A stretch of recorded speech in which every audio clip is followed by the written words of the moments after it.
You have to in general with Hangouts. You have to download a. Yeah, I remember I had to. Well, here we are, the More Liberty Now podcast, or what's left of it, since I'm not going to be posting it to a podcast feed anymore. It's just going to be the fun hangout part, the best part. I'm here with Corey Moore, John Tyner, and Jonathan David Baird from North Carolina, and may join us as well. And our topic today is we're talking about, maybe voting's not that bad after all. What do you guys think? Blasphemy, George. Blasphemy. Absolute. What are you talking about? You're the worst anarchist in the planet. First that blog article and now this. Like, what's going on with you right now? Are you going through some stuff? Do we need to have some group therapy? Like, Well, I am going a bit of stuff because I have to say that I feel like a lot of people in the libertarian community have just like taken a big dump on me, and it's from the right and from the left in the libertarian community, and so so I'm just kind of reevaluating everything. I really am. I want to just reevaluate everything. I can't imagine not being an anarchist anymore, but I want to be like a little more pragmatic and move away from the ideology and just kind of reevaluate. I think that's healthy from time to time. I mean, isn't the whole thing with libertarianism though, like the morality? I mean, isn't that it? You've got your principles. It's not about pragmatism. It's about the ideology on some level, right? You have your marching orders, soldier. Yes, sir. Right. Follow the party line. That's how it is for the brutalists, right? Well, I think those guys are on a whole other level. I think they seem like they want to beat you over the head with libertarianism kind of thing. Yeah. the religion. We must spread the religion and convert everyone, obviously, because that's the way to go about it. Make fun of people and call them statists, and don't even take into account that some people have differing opinions because of the culture that they were raised in, or because of the environment and because of things that they experience. No, they must believe exactly what I believe because I'm right and I know I'm right. Therefore, they're wrong and they're statists and they're evil. I always find that interesting about libertarianism, that it's basically, whatever you want to believe, that's totally cool, but like at some level we're kind of like, look, this is how we've got to run it as far as government goes, but everything else, you need to think my way as far as government goes, kind of. Yeah, it's funny you bring up religion, Corey, because I happened across an Adam Kokesh-controlled site the other day, and he said that we must get more. What's that? I like the way you phrased the Adam Kokesh. And he said we must have more converts. That's religious language. That's totally like a religious bent, and that really fits with his thing. And what he did in D.C., that was like religious martyrdom. And it's sick. It's sick. Absolutely. It really is. There's sickness running through our communities. And I think we need a solid injection of just basic human values, and a little bit of moderation. So, go ahead, John. Go ahead, John. Okay, I think the last time I was on the show, George, we were when we were talking about it, that I brought up the fact the amount of mental illness and a lack of empathy in this community.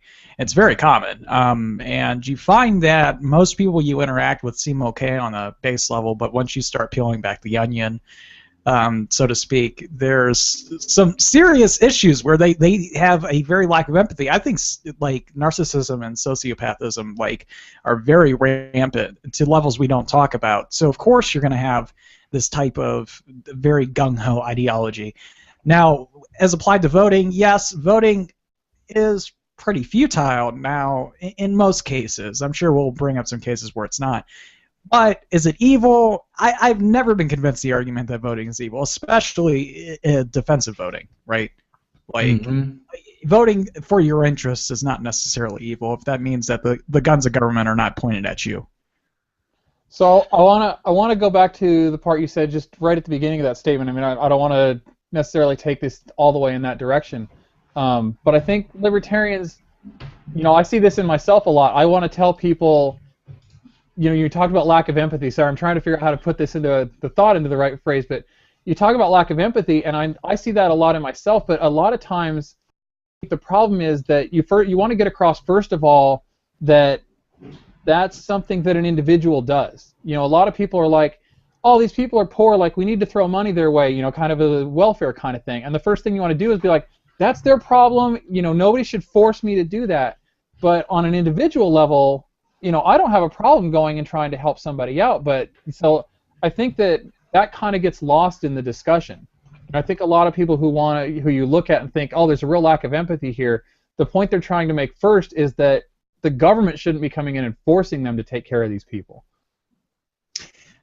I don't know if that's necessarily true. I think we all agree on that point, but it really kind of depends on what angle you're coming from, right? Is it purely because of you just like having taxes taken out of your paycheck, or you just like paying taxes, or is it because you think that these services could be provided in a better way or more efficient way, or a way that doesn't actually harm the people it's supposed to help? And I think a lot of people come from the former, and there's nothing wrong with that. We all think like that. No one likes paying taxes. But if you're coming purely from the former, I don't like paying taxes, and you're not even considering the latter, then it really makes me think that you don't necessarily understand what it means to be human in an entire way. So when you're trying to communicate that with people who do have that sense, it's not going to appeal to them like saying, well, you know, people being generationally dependent on welfare is a negative because it actually hurts them.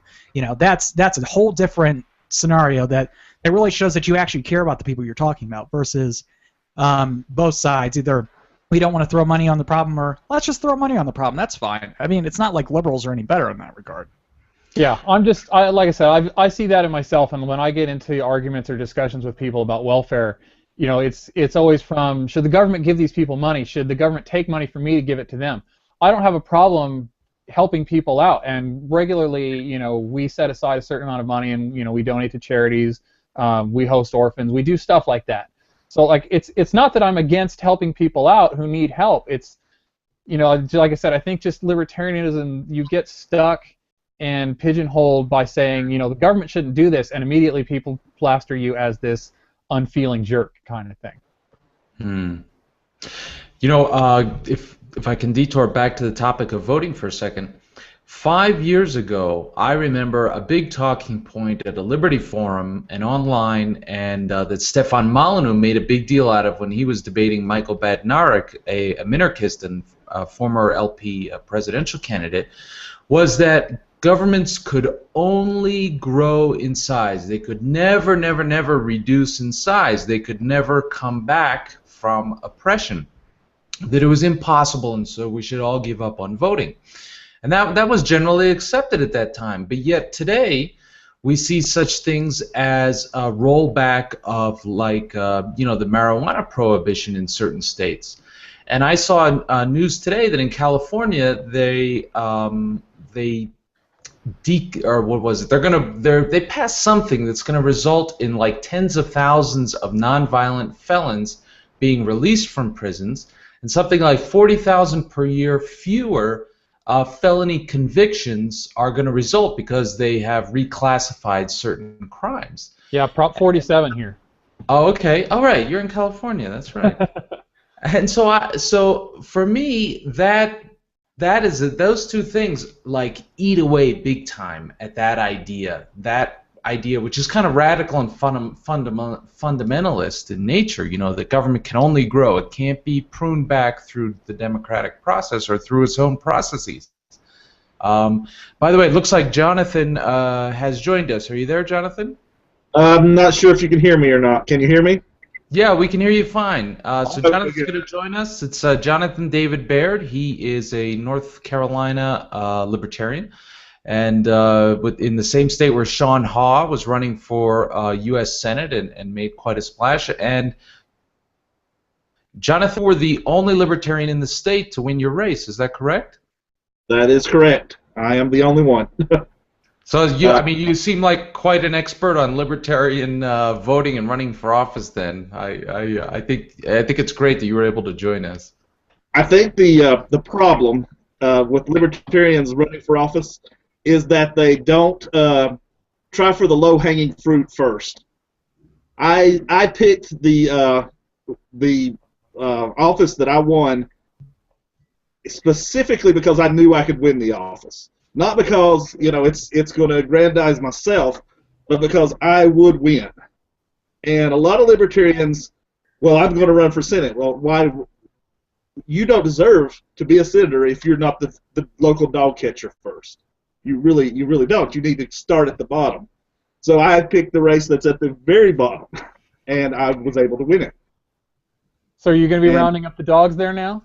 No, I'm soil and water district supervisor, which is the lowest. Dog catcher next time. Yes, next time could be dog catcher. That's excellent, though. Soil and water. I've read a little bit about this before, especially about some guys in Florida who are running for soil and water boards, and some of the a lot of tyranny at the local level. I understand. You'll correct me if I'm wrong. Gets implemented via these soil and water regulations, and in some cases, people have managed to fill the board with libertarians, and they have voted to abolish the Soil and Water Commission. What do you think about that stuff, Jonathan? Well, soil and water is the channel through which the EPA attacks local people. I mean, the EPA is out to take money for themselves, and so soil and water are their eyes and ears in the community. I will not be their eyes and ears in the community. So how does this? So what are you planning on doing? I'm kind of curious with the office. I mean, are you going to be the Dr. No of your area, like Ron Paul kind of thing? Well, I plan on saying no a lot. A lot of what they do is volunteer activity, so that's. I mean, I have no problem with a government run by volunteers, for volunteers, and of volunteers. But I will not be. One of the big things that I saw in their bylaws is the Soil and Water Commission can go onto people's property without a warrant. Now that's insane. That is pretty insane. I'm surprised by that. It's just a creeping. They because of the EPA regulations, water, any water is controllable, is owned by the state. So if you have water on your property, the state can go on your property and monitor that water. So basically, when it rains, the state owns everything. Basically, I mean, really, the law is written. It seems that way. So, Jonathan, do you consider yourself more of a minarchist or an anarchist? I'm a minarchist. I'm definitely not an anarchist. I think anarchy is utopian at best. Okay, so yeah, you have no ideological problem with voting and running for office then, like the rest. I actually believe that voting can roll back government. If we look at the prohibition, a huge rollback in the power of government. That's true. That was an example that was cited back then, and people just didn't really take it seriously or considered it a one-time thing. But I think now that marijuana prohibition is being rolled back, what do you guys think? Is it okay to work to pass marijuana legalization and decriminalization? Is that against the libertarian anarchist philosophy, or what? I mean, you have to be pragmatic. I've always thought that you have to be pragmatic. There's nothing wrong with having your values, but if you can use the same tools that they use to oppress you, to take oppression off of you, to take the chains off your back, then use them. I mean, why not? I mean, there's literally no moral reason you shouldn't use that type of apparatus, at least in my opinion. And this is coming from an anarchist. I don't see anything negative if it is actually benefiting people. If less people are going to jail, if less money is being stolen from you, if less people are being killed, use it. If you can use it and be effective with it, use it. I don't see what's so wrong with it. I never quite understood the argument against it. But what about, for example, Sean Haw, who ran for U.S. Senate there in North Carolina? And I don't know if you guys saw, but he made quite a splash.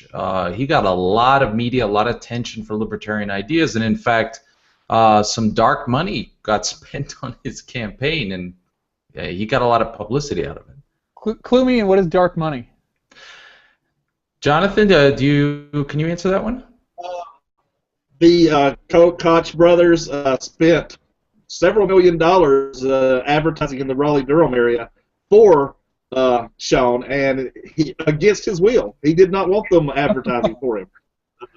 They were advertising smoke weed, no war, or something to that nature to get Democrats to vote for him, so that Tom Tillis would win. I assume not the Koch brothers directly, but through some kind of PAC or something, right? Through some PAC that they had, but it was the money from them. Yeah, I was gonna say it doesn't seem very likely that they'd be out promoting weed smoking directly. Well, and yeah, dark money is basically money spent by groups that want to influence the election, but they're not affiliated directly with the campaigns. That's what I understand. And I think that's a new development. I don't think you could do that before.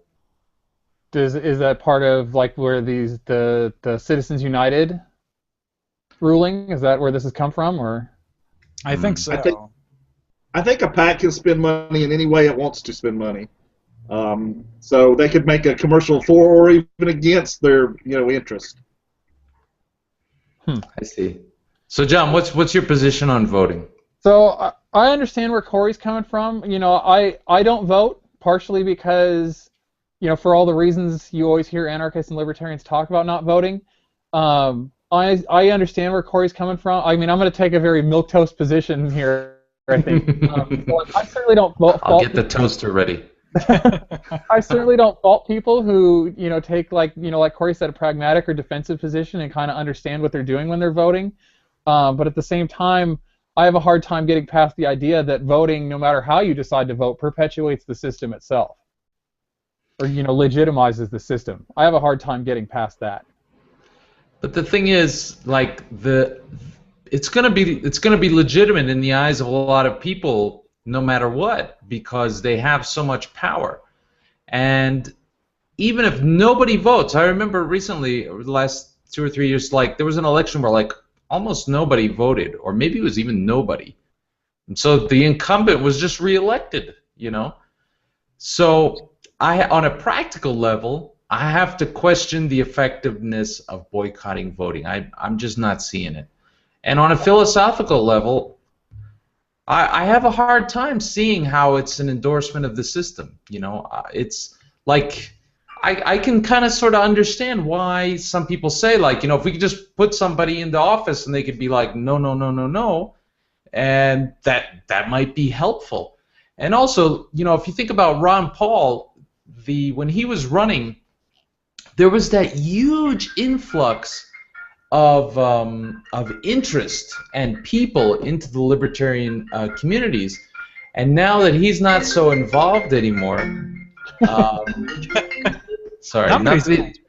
that he's retired, I think we're seeing a fall off in that influx of new people. I seem to recall reading an article, and I think it was probably way back when the Libertarian Party was even formed, and I think it was by Rothbard, where he basically said the purpose of the Libertarian Party should never be to actually win office or hold office. It was rather to just get out there and explain what libertarianism is.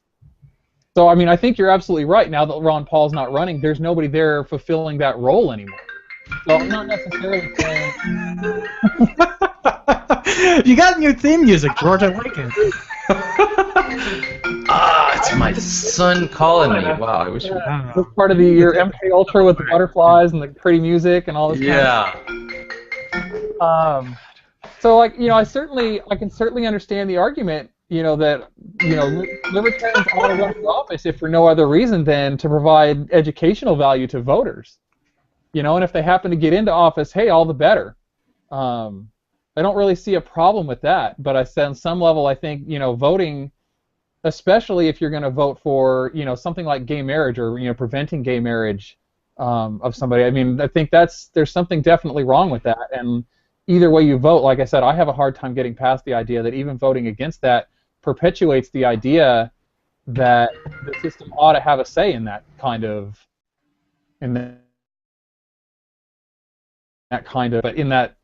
yeah. Now I'm going to give you. Oh, I'm going to disagree with something real quick. In North Carolina, we've almost doubled the number of people voting Libertarian. We had a little over 2% in 2012 voting at the state level for Libertarians. Now it's at the state level, it's 3.7%. My county has gone from around 2%. I got 29% of the vote. Our lowest Libertarian got 11% of the vote. So we're really increasing our numbers here. And I think a lot of our increased numbers are the backlash against Libertarians by the Republicans and the Democrats. I believe that increases our numbers. Every time they say we're bad, we get more people. That has to be delicious. That backlash. You know, it's funny though. I think, like, sometimes I think especially we anarchists, are kind of at the forefront of things. I think we can lose sight of where the ordinary person is. The ordinary person doesn't really know what libertarianism is, and they might be a libertarian if they understood what we were, or if we could put forth like a more moderate, perhaps, position on some things, or just say useful things publicly and have libertarian politicians show up on the news. When I was arrested in Allentown in 2010, when I was out handing out jury rights pamphlets, and they took me to Philadelphia, like, all the U.S. Marshals took it really personally or something, so I got special attention from them. And one of them, when he was processing me in Philadelphia, he said, "So you're a libertarian, huh?" And I said, "Yeah." And he said, "I don't know if I'm a libertarian or not. I took this online thing, and it said I might be a little bit libertarian, between a libertarian and a Democrat, you know." And so, like, that's kind of interesting, like, that a U.S. Marshal could be a libertarian, you know. And, that kind of a person's probably never going to be reached by, anarchist propaganda and goodness gracious. Yeah, can I shoot my mailman? I mean, is that morally permissible? Because that's going to appeal to a U.S. Marshal, right? Yeah, exactly. If they say, yeah, I can shoot a mailman, what are they going to do to me? Yeah. So that's what we're dealing with. So I think we need, whether it's more anarchist or minarchist or voting or direct action, I think we definitely need to figure out a way to bring our message down to, not down so much, but bring it, closer to the people, the common people, Well, I think media, and a lot of what I do, I try to, I write, and I think the entertainment media gets to people faster than anything else. Ron Swanson. Everyone knows that Ron Swanson is a libertarian. A lot of people identify with that person. I mean, he's a fictional character. I identify with Ron Swanson, and I hate everyone else on the show. I mean... So I have to say I've never actually watched that show, but even I know Ron Swanson is a libertarian, only because I've had people tell me, you need to watch this show because this guy's trying to bring down this department from the inside. There's a video on YouTube of, like, all the outtakes of his best scenes. Oh, really? Yeah. It's good. It's good. I've only watched like 1 or 2 episodes, but the outtakes are really good. Yeah, I can tell I'm an old person at heart because, like, I hate watching videos on YouTube. Like, I would rather somebody transcribe them so I can read them. So, but I think that the whole voting and running for office thing, I think in the end it has promise, And on that, another bit of news on that is the progressive group in New Hampshire. I saw a blog post from them saying that 15 Free Staters achieved election to the state house, and gasp, 2 of them as Democrats. They were really upset about that part. They're upset about these guys masquerading as it were. Despite the fact that they showed a picture of one of the Free Stater Democrats who is a a lesbian, and the picture was her with her lesbian partner. I mean that's pretty democratic to me.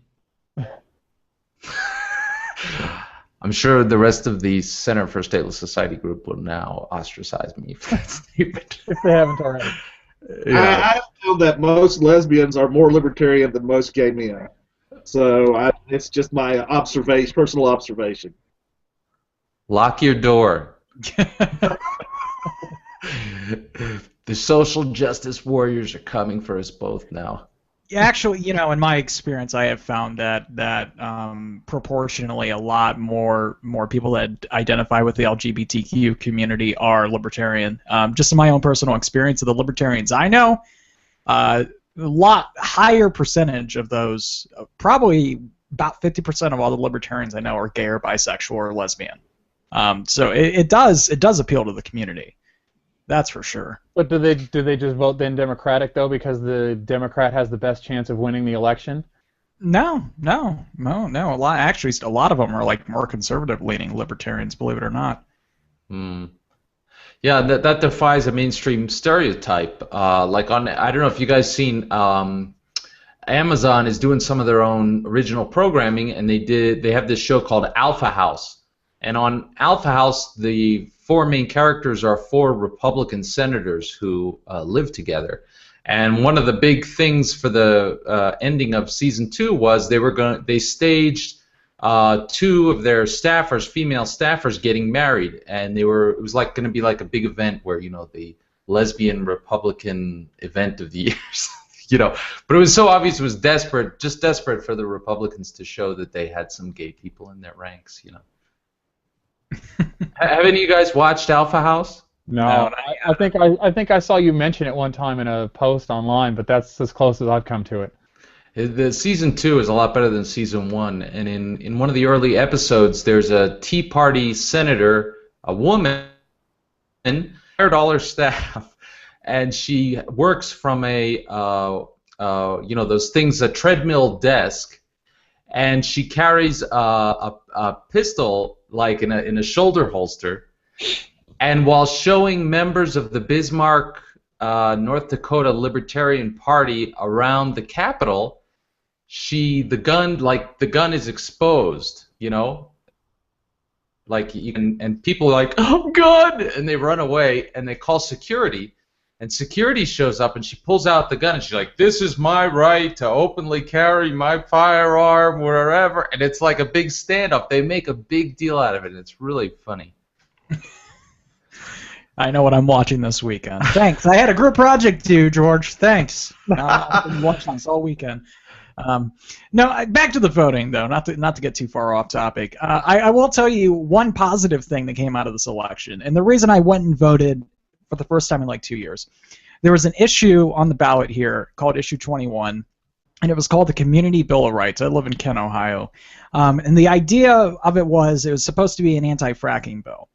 And then legal experts got a hold of it and found out that the law was so poorly written that if broadly applied, it would mean it would be illegal to pump gas within the city limits.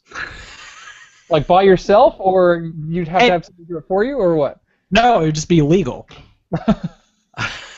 And I'll tell you, I went out and voted, and a lot of people did. It failed, but barely. Barely. 52% of people voted against it. Barely failed. Oh, that's so fun. It would have made pumping gas illegal, and people were still voting for it. You should have voted for it just to watch what happened. I often believe that we should try to collapse the system by voting the worst possible people into office.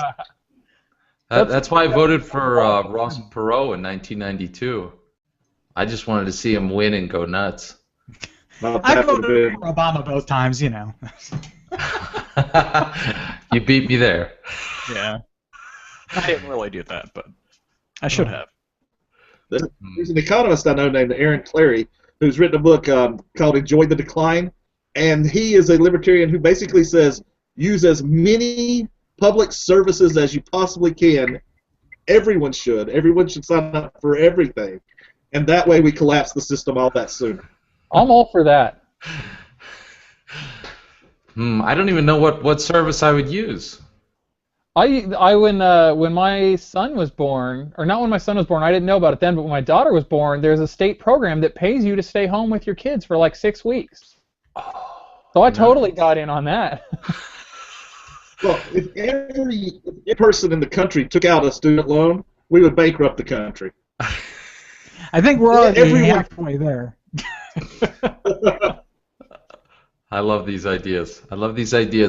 But I don't think we have enough anti-me hate yet. So I just want to bring in a couple questions. More, George?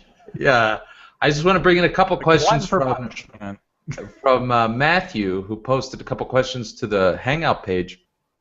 He says, so I have on my bio somewhere, I wrote that I'm on a mission of radical personal liberation, and I'm not stopping till the whole world is free. And Matthew says that's your bio, and doesn't that conflict a little with your statement about how treating libertarianism as a religion is sick? Does it? I didn't think the statement was that religious, honestly. I'm not sure that wishing for your personal freedom is religious. I mean, religions sort of denote guidelines and morals in which strictures in which you must live, rather than liberty of any type. But I'm not religious. Yeah, but now George is talking about how voting is okay. Yeah. Watch the hate pour in. So Matthew has a follow-up question. He says, one of those Star Wars memes going, like the "let the butthurt flow through you." Have you seen all those popping up? No. No. I'll find some and send them to you. Oh, good. I want to see those. I love those. So Matthew has a follow-up question. He says, "Can I shoot my mailman?" is a gross caricature of the kind of discussion topics anarchists have. I've never heard an anarchist promoting that. ChrisCanwell.org. Go read the article. I mean, no, I'm sick of that. I'm seriously sick of people saying that that's not a conversation that happens, because it does, and it scares the crap out of people. So let's not even play a game and act like it doesn't happen. Well, I was going to say, somebody called Chris Canwell. Like, here's somebody who hasn't heard of him apparently. And we just introduced him.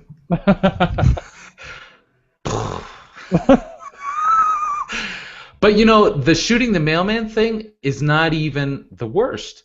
There are people who you will say they're such great advocates of property rights, such strong advocates of property rights, that you say, well, what if a little girl's, her ball fell onto your property and she had to come over and step her little toe onto your grass in order to pick up the ball.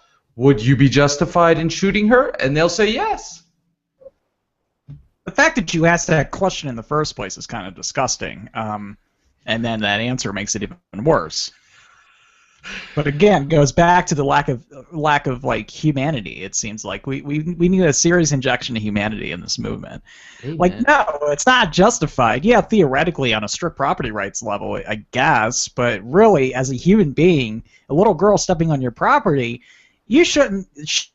Shooting her, for God's sake, you should be protecting her. Like, what are we talking about? Be nice, hand her the ball. Like, what's wrong with you? I saw an interesting article that kind of talked about this exact problem, and they basically said at some level there's a natural limit to your property rights, and this is kind of one of them, because if you go and end up shooting that little girl, what you're going to find is that everybody who lives within 100 miles of you is going to hate you so much that you're going to end up dead somewhere. And your insurance company, whose job it is to protect you, is suddenly going to decide they can't make any money anymore because it's so difficult to protect you. So they either have to jack your premiums up so high that you can't afford them, or they're just going to drop you as a customer. So on some level, you can't shoot her because you're basically going to lose any kind of protection you have in a libertarian society. Well, I mean, case point is the George Zimmerman, Trayvon Martin case. If you want any proof of how that would turn out, we all know what happened there. Yeah. But he's a pariah, essentially. Mm-hmm. Yeah, but justified or not. Yeah, I kind of have a hard time, faulting that guy, though. I mean, I don't know exactly what happened, but if, somebody's beating you, over the head in the middle of the night, I'm not so sure that he, I don't think that's the equivalent of shooting the little girl who came on your property to pick up a ball. Well, he's a pariah depending on where he is at. If he moved in next door to me, he probably wouldn't be a pariah in this neighborhood. But I live in rural North Carolina, in the mountains of North Carolina, and I mean, he's celebrated here. So. Well, you know, John, I don't think it's the equivalent, but at the same time, I think in his case, he kind of went looking for trouble, you know, you could say, you know, going out there and you know, I mean, he initiated that contact without really any good rationale, it seems like. Yeah, I don't want to get too. I don't know enough to hold my own in the rest of this discussion. Yeah, I was just using it as an example, but I mean, it just proving the point that's probably the scenario that it would end up with. You would end up with it would be you would end up like George Zimmerman if you killed a little girl for coming onto your property. But I think this is, you know, there's a greater thing going on here, and it's this idea that we have to have these conversations about pure ideas removed from their contexts, you know. And that leads to these things like shooting the little girl, shooting the mailman. You know, the answer is to start shooting, you know, people up. Going, what's the name of that character from that Vin Spranowitz story? You know, and Cantwell actually, who in a video I saw with Kokesh, which kind of overran my crazy filter there. But he said his explicit strategy that he advocated for people was random lone wolf shootings of cops, you know. And I think it's that, you know, and I think the problem is when people remove the libertarian ideas from reality, from the context. And I think the bottom line is that all truths are contextual. They're not relative, but they're contextual. I could see that. Well, I mean, it's pure ideology in an academic discussion is one thing. That's like when people cite, like Rothbard's for the ethics of liberty, talking about starving your child. That's not on the same level as Chris Cantwell writing a blog post talking about shooting cops, because that's an actual academic discussion. There is a difference. There is a difference, in my opinion. But even that, you know, that kind of stuff is dangerous because obviously we've seen liberals. Well, actually, okay, progressives and even conservatives take that kind of stuff and show that's why libertarians are crazy, because Mr. Libertarian himself said it's okay to starve your kids, and that comes back to the issue with voting. You know, we can agree that voting might not even be necessarily a bad thing, but we're identifying ourselves with the movement with numbers of individuals that they could use their words against libertarian candidates actually trying to affect change. So we're almost giving the enemy ammunition by saying things like this. It's a very, very, very poor way to communicate, and it's a rhetoric issue that I don't think we'll ever be able to overcome. Yeah. As a minarchist, yes, the anarchist cabal within the libertarians do give us a horrible name, and it's very hard to win elections. Are you suggesting that the anarchists have all gotten together and organized some kind of? You know, it's organization. It's what is the word? Spontaneous organization here. That order, yes. By the way, guys, don't forget that after the podcast, we're having a Rich's Brew session. Well, sorry, John. The last Libertarian convention here in North Carolina, the volunteerists from Asheville showed up in mass and implored us all to stop voting and stop running for office and dissolve the Libertarian Party. So it was interesting. Jonathan, I don't think that's a totally fair assessment, though, about anarchists giving you a bad name, because if I may quote Mr. Michael Badnarik, the 2004 presidential candidate for the Libertarian Party, if you try to stick a needle in me, I'm going to shoot you with a bullet. I mean, he said that in a debate. So, I mean, it's not like minarchists are, like, totally immune to saying crazy things. Well, that's true. We had we have a minarchist in our local group that has said some crazy things, but I think on the whole, if we want to win elections, we want to tone down the rhetoric. But since anarchists don't want to win elections, They don't have to tone down the rhetoric. Yeah, I agree with you, but is the goal really to win elections? I mean, is that, or do we need to separate the libertarians from the voluntarists and the anarchists? I believe I hate to say it. I think we do need to separate them because I don't think they're working toward the same goal or even in the same movement anymore. Yeah, or this is the big L versus little L libertarianism, right? Yes. But you know how the Democrats, they have their progressives and the Republicans have their conservatives. Well, the minarchist libertarians have us anarchists. We are like the hardcore guys. We are the guys who will be out on the street. It's no accident that people like Ron and Rand Paul and Gary Johnson go to events like PorkFest and otherwise sometimes court libertarian anarchists and other radicals on this side. It's because we're the ones who care enough that we're actually going to go out there and do something, Has Rand Paul actually been to PorkFest? Or did you just throw him in there? I think he's trying to come. I guarantee you, when he runs for president, he'll be there.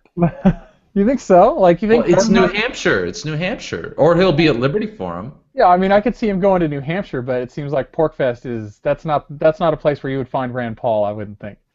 Yeah. Okay. I pulled Gary Johnson went. I don't think that's that far separated. Like, Gary Johnson's a stoner, granted, but I mean, he's still a politician. It's I could see it. I really could. I could see it happening, and I could see the FSB embracing that with open arms. Honestly, I could. That would be big for them to have a speaker like that. And that's the thing. I think that's the dirty secret too. A lot of anarchists will go out there and say they hate voting, but they secretly go vote anyway. Because if they didn't care, this is something that dawned on me the other day. If they didn't care about the politics, they wouldn't even think about it. Instead of complaining about it all the time, because they do, they're thinking about it. If it wasn't a concern for them, why would they complain all the time about it? Well, at some level, politics still plays a role in your life, right? I mean, it affects the kind of food you can buy at the store. It affects how fast you can drive on the roads. I mean, at some level, you have to pay attention to it. Hey, I just want to get a couple of listener comments in here. Mia says, I resonate with what is said on humanity, particularly when it comes to looking out for vulnerable groups of people and protecting them from discrimination, especially LGBT people, people with mental health issues, etc. And Matthew gave us another comment. He says, those arguments against shooting the girls are largely consequentialist. The reason you can't shoot her is because she's not interfered with your property rights at all, let alone to the extent that would make shooting her justified. That's a very reasonable statement, I think.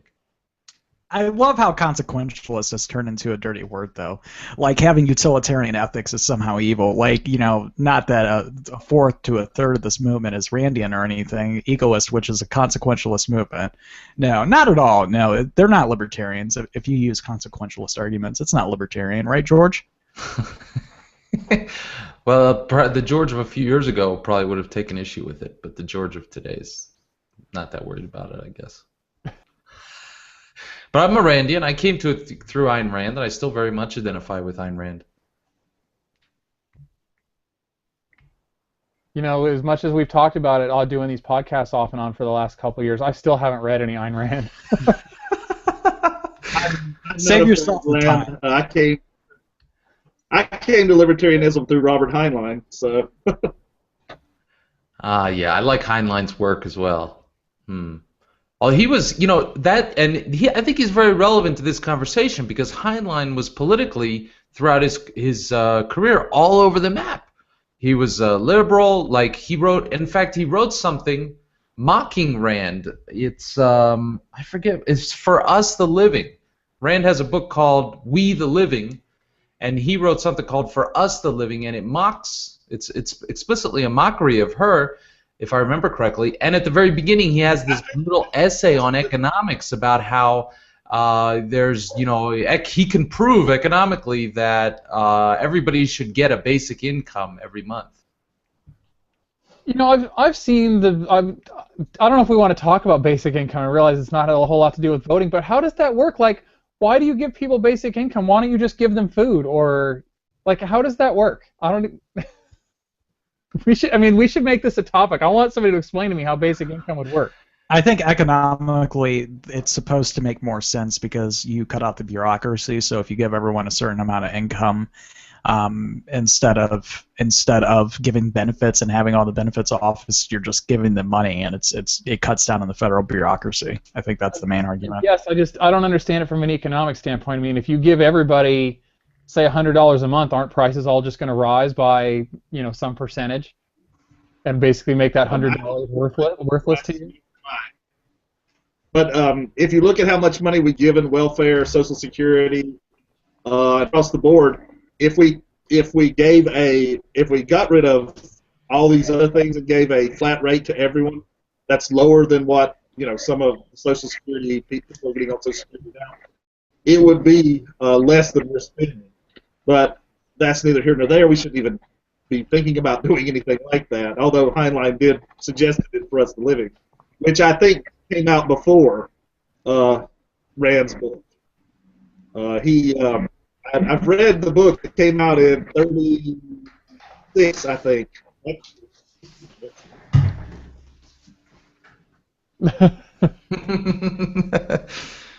Yeah. What year did it come out? I mean, what year did he write it? It came out just recently. He actually never published it, but he wrote it, I think, in '36. I don't know. I'll have to look at that. Let's see. Come on, George, you're an author. You know where the copyright is. It's like the second page, man. What do you? But it says 2004, but that's not right. And the Well, he didn't. says 1930. He was ashamed of the book when he wrote after he wrote it. Oh yeah. I thought it was a good book because even though the economic thing was off-putting, he was like instantaneously transported into the future, which I think would be a lot of fun. And not only that, but he was transported into the home or next to the home of a hot babe. So, you know, and he was immediately getting into it with her. So, here comes a new flood of ostracizations. Yeah, but I liked it. I liked that. You know. George, you're becoming a pry. I don't know if I can continue doing the show with you. I'll be blocked by Google Hangouts any minute. Maybe we should change the name to like Less Liberty Now or something like that. Ways to make the state more effective. How to save government. Well, it's like Gary Johnson's book, How to Create Good Government, and that kind of made me a little sick when I read that. Yeah. So to go back to the original topic, or at least to this Molyneux quote you were talking about earlier, was he literally saying that government can never shrink ever in any capacity, no matter what? Yes, and as we all know, he's the master of those kind of absolutist arguments. And he debated actually Michael Badnarik in Philadelphia. It was like the big minarchist-anarchist debate of the century, and I attended, and that point was figured there pretty prominently. Yeah, I mean, it seems very easy to disprove that absolute statement, but I think I would tend to agree with him that the long-term trajectory of government is always to grow. But what if we got really organized, we got our stuff together, and what if, like, we actually found ways for, anarchists and minarchists to work together, and, we trained candidates and all that stuff, and we wrote ballot propositions and organized and got money to do it all. What if we could have like a really positive impact? What if we could free prisoners and decriminalize things? Would that be worth it? I mean, isn't that what's kind of going on? Isn't that the Free State Project? Isn't that what you just described? Mm-hmm. Yeah, some of them, although a lot of them are still anarchists and a lot of them seem to be pretty apathetic. A lot of them are coming around, though, it seems like. A lot of the ones that were adamant 2 or 3 years ago about not voting, I mean, look at the Free Keene people, and now they're running candidates and I mean, some serious campaigns. So I think that's a good point. But I think it's better than running candidates. Although I think that's a good idea for a different reason. I'll get to that in a second. I think the propositions are the most important. If you can get propositions on the ballot and throw money at them and get propositions passed that will roll back government, that's going to be way more effective than electing people. And if you want to go the electoral route, I think you should do the route that Jonathan's doing, which is start at the local level, start building up your following in your local community, get out to those community events and actually become involved in the community.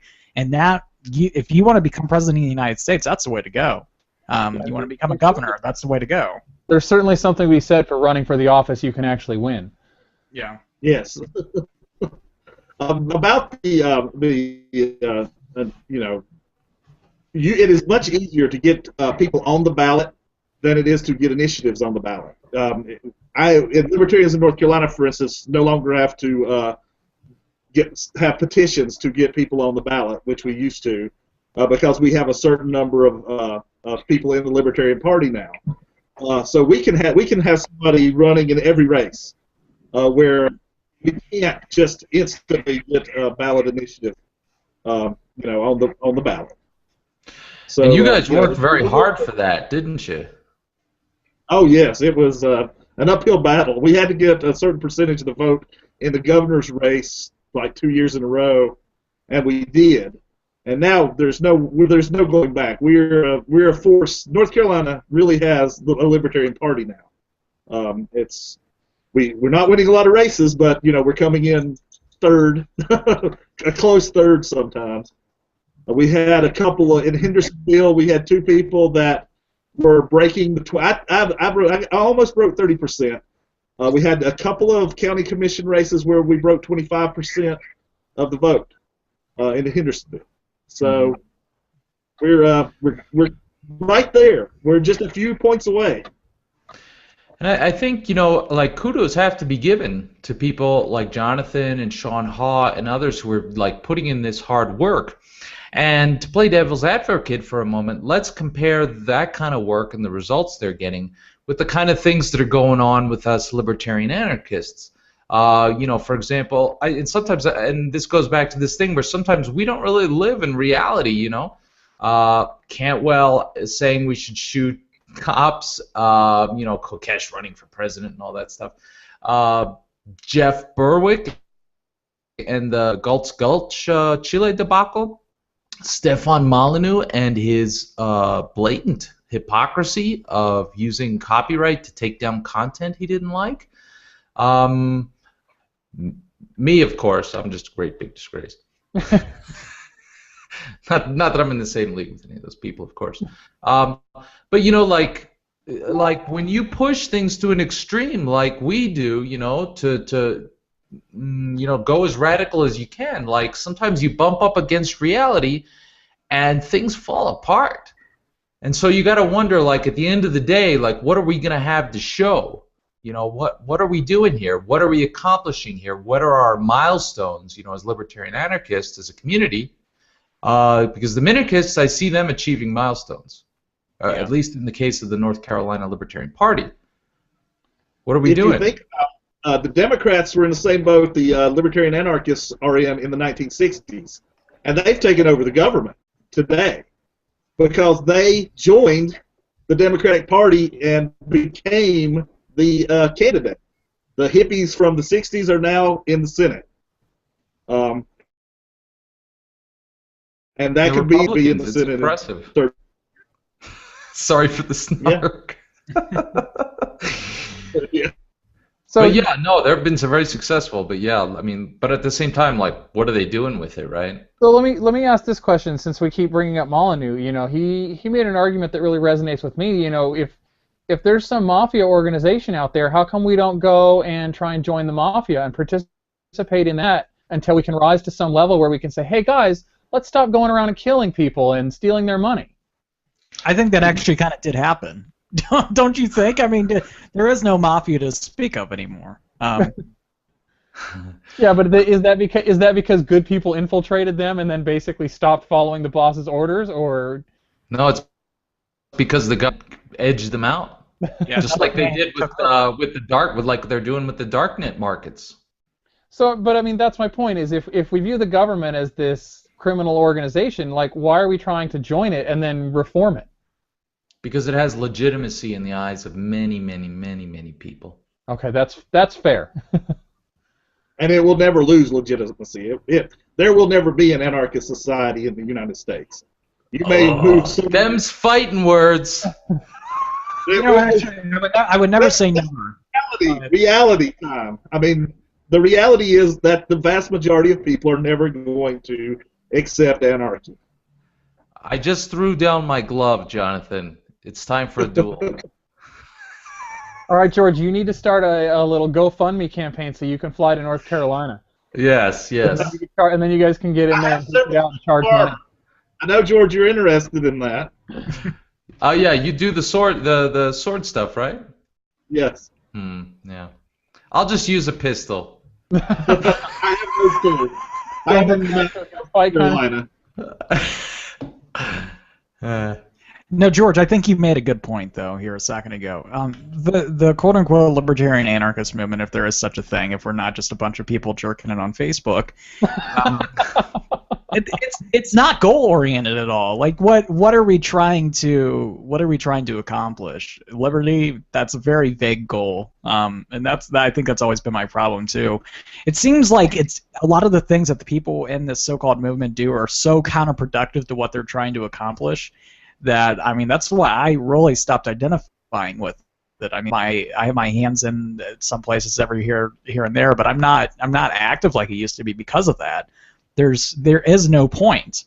And I have don't get me wrong, I have my issues with the LP, and for some good reason that some people might know, but I do think that using the electoral process might be beneficial. Just depending on what you're trying to accomplish.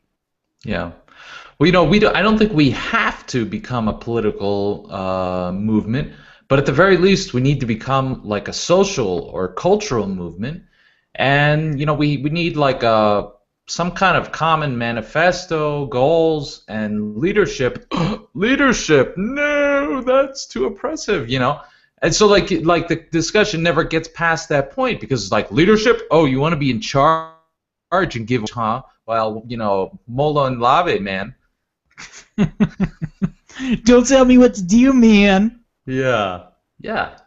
So it's almost, our culture is almost like, as some people said it, like it's analogous to eating the young. Like, but it's almost like we're like, hey, let's do it. No, and so we never get anywhere. And we remain disconnected with reality. I think that's a fair criticism of libertarian anarchists. Yeah, I would tend to. It's not just. That is a fair criticism, I think. Well, let's see. We're at the 58-minute mark, so you guys want to get in some last words? I got nothing. All right, well, I was just trying to read this last comment that popped up here on the page. I think the entire movement is like herding cats. Whether they're anarchists, libertarians, or minarchists, it is really hard to get them on the same page and moving in the same direction. Yeah, and my final thought is that libertarians are idiots, and I will always believe that, even though philosophically I believe in you. I agree with all you guys. You're all idiots. Every last one of you. Sometimes I feel like all libertarians are idiots, and I wish I'd never discovered libertarianism. But then I'm very grateful that I did discover this whole thing, and I just remember that some people are idiots, no matter what their political or cultural or ethical or whatever their persuasion is, and then I just cut those idiots out of my life. Fuck off, I'd want to associate with the nice people like you three gentlemen and build, because in any group of people there's going to be 90 that are either completely neutral to you or are just hate you, So you just got to find the people that you can work with and build something. That's all you can do, I think.